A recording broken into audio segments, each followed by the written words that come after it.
Welcome to a series of 100 Python tips for professional coding in Python. Tip 1. For else statement. We all know about the common control statement if-else. If condition A is satisfied, execute the statement 1.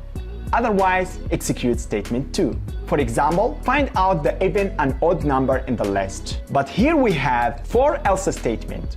We do iteration through a sequence to find out the condition A is satisfied, execute statement 1. Otherwise, execute statement 2.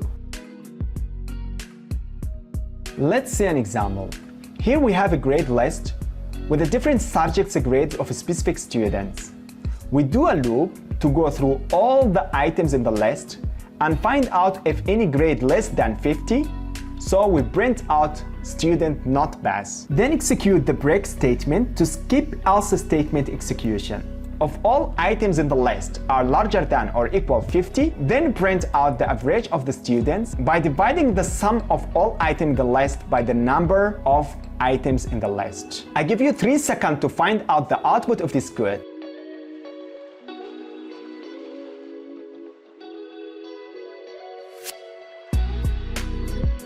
Let's run the code and see the output together. Here you are. The output not pass because there is one item is less than 50, which is 40. If I change this value to 60 and run the code again, we will see the output is the average of the student. So that's it. Here is how to use for else statements. This is tip number 1 and we still have 99 tips.